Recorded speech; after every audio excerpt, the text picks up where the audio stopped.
اور نبی علیہ الصلوۃ والسلام نے فرمایا اگر اس کے اندر کوئی خوبی ہے تو اس کو یاد کرو، اور اگر کوئی خامی ہے تو اس سے خاموشی اختیار کرو۔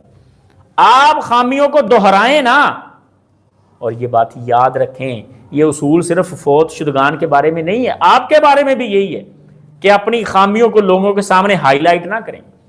اگر اللہ نے خامیوں کے اوپر پردہ ڈال دیا ہے تو معاف ہونا آسان ہے۔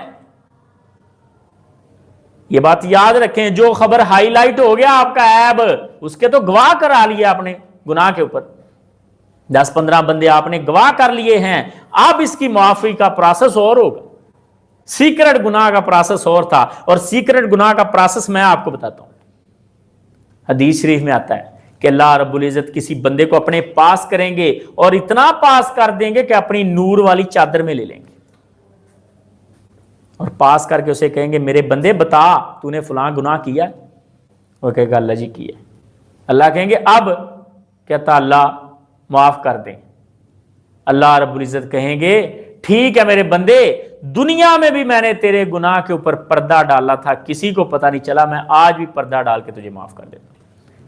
یہ تب ہے جب آپ کا گناہ سیکرٹ رہ گیا، جب آپ نے ہائی لائٹ کر دیا دنیا کے سامنے، بتا دیا اتنے پرچے ہوئے میرے اوپر، اتنے بندے مارے میں نے، اتنا یہ کیا میں بڑا گنہگار رہا ہوں جوانی میں۔ یہ کئی نیک لوگوں کو، بزرگوں کو عادت ہوتی ہے، تبلیغی جماعت میں جو ہمارے بھائی آ جاتے ہیں وہ پسند کرتے ہیں اپنا ماضی ڈسکس کرنا، یہ اچھی عادت نہیں ہے۔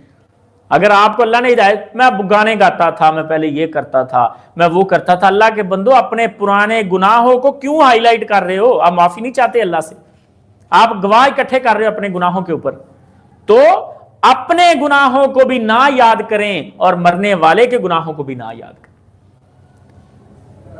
اس کی اچھائیوں کو یاد کریں اور گناہوں سے خاموشی اختیار کریں۔ امام ترمذی رحمہ اللہ کہتے ہیں کہ میں نے محمد سے سنا، یعنی امام بخاری سے،